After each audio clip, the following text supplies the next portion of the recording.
सारे जहां से अच्छा हिंदुस्तां हमारा हमारा, सारे जहां से अच्छा। पुलिस मानगार्ड जनरल सलामत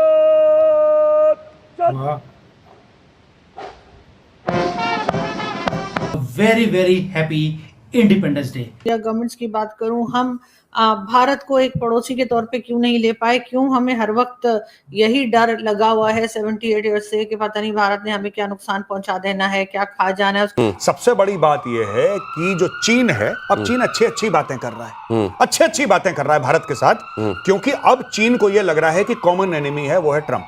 ट्रंप इनकी चूड़ियां कस रहा है। अच्छा, भारत भी परेशान है सर ट्रंप से, भारत भी परेशान है। अब भारत परेशान है, चाइना भी परेशान है, तो चलो एक काम करते हैं, एक दूसरे का सर हम बाद में फोड़ेंगे, पहले एक काम करते हैं, ट्रंप से हम निपट लेते हैं। के साथ भारत जिस तरीके से आगे बढ़ा, चाहे वो फॉरेन पॉलिसी हो, कुछ भी कही है, उनके साथ हमारे जैसे रिलेशंस रहे, लेकिन अपनी कंट्री को उन्होंने काफी अच्छा संभाला है फॉरेन पॉलिसी और इकोनॉमी के लिहाज से भी, और हम कई जगह पर मार खाते हुए नजर आते हैं। ऐसा क्यों? 14 अगस्त मनाओ, 14 अगस्त मनाओ, हम तो आज़ाद हुए ही नहीं, हम काहे के आज़ाद हुए? 15 अगस्त वाले मनाते हैं, उनका हक बनता है, वो मनाएं। 15 अगस्त उनकी बनती है, वो अमेरिका को ललकार देते हैं, ओए खबरदार अपने घर बैठ तू, हमारा मामला है, हम जाने, हमारा काम जाने।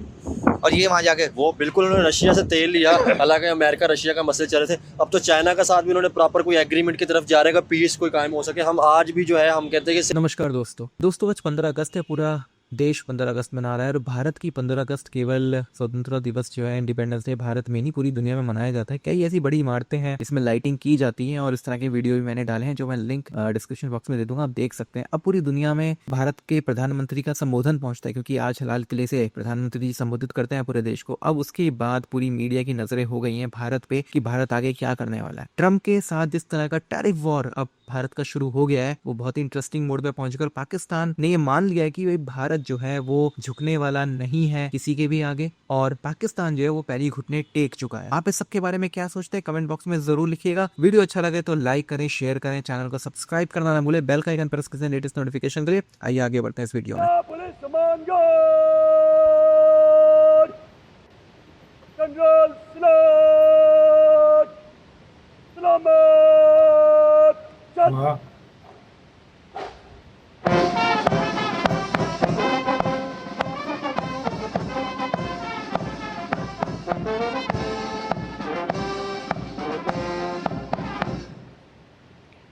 सेना पुलिस मानगार्ड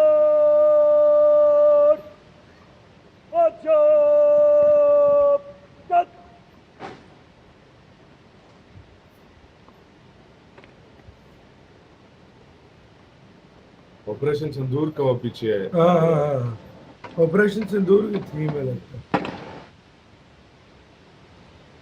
अतर सेना पुलिस मानगार्ड निरीक्षण के लिए हजरत इमाम। The overall commander of the Prime Minister's Guard of Honor informing the Prime Minister that the guard is ready and requesting him to inspect the Guard of Honor. The band position there will strike up a slow march during the inspection. अभी inspect करेंगे मोदी जी ना।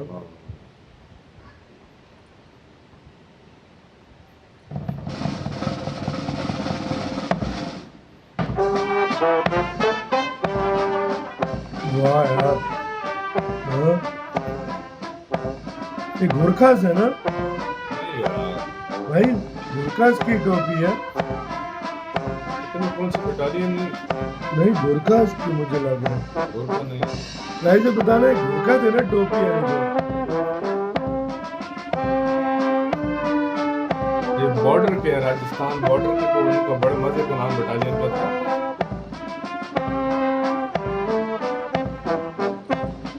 नहीं, क्या गोरखा की? अच्छा, navy, air force, army सारे। मोदी जी जैसे जा रहे हैं वहाँ उधर देख रहे हैं।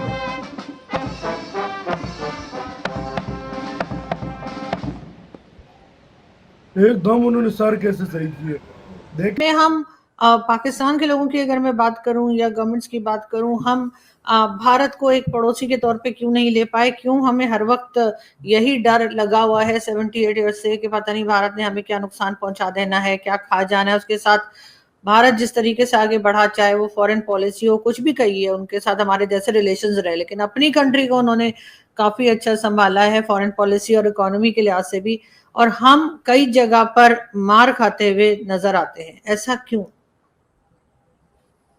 देखिए, एक तो बड़ा बुनियादी फर्क ये था कि कांग्रेस की जो लीडरशिप थी वो ग्रास रूट से आई थी, वो आम लोगों से थी और उन्हीं की एस्पिरेशंस को रिप्रेजेंट करती थी। हमारी जो पाकिस्तान बनने से पहले की लीडरशिप थी उसका ग्रास रूट से कोई ताल्लुक नहीं था एज सच। वो एक एलीट क्लास को रिप्रेजेंट करती थी और उन्होंने एलीट क्लास के जो इंटरेस्ट थे उनको प्रोटेक्ट करना था, और यही एक प्राइमरी मोटिवेशन थी उनकी कि एक अलहदा मुल्क हासिल किया जाए। अगर कोई ये कहता है कि उनका जो मरकज़ और महवर जो था वो आम आदमी था, तो ऐसा नहीं था। उन्होंने ये चीज़ इंश्योर करनी थी कि लैंड रिफॉर्म्स ना हों, इंडस्ट्रीज़ की, मेजर इंडस्ट्रीज़ की नेशनलाइजेशन ना हो, बड़े बड़े ओहदे मिलें, वजारतें मिलें, वसाइल मिलें और वो हुक्मरानी कर सकें। तो जब आप का जो फोकस है वो आपकी अपनी क्लास की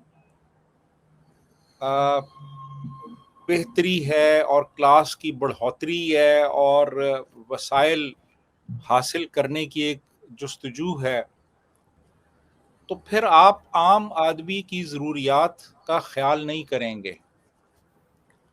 देखें ना, मुल्क बनने के फ़ौरन बाद ज़रूरत इस बात की कि आइन पे काम किया जाता, महाजरीन की आबादकारी की जाती,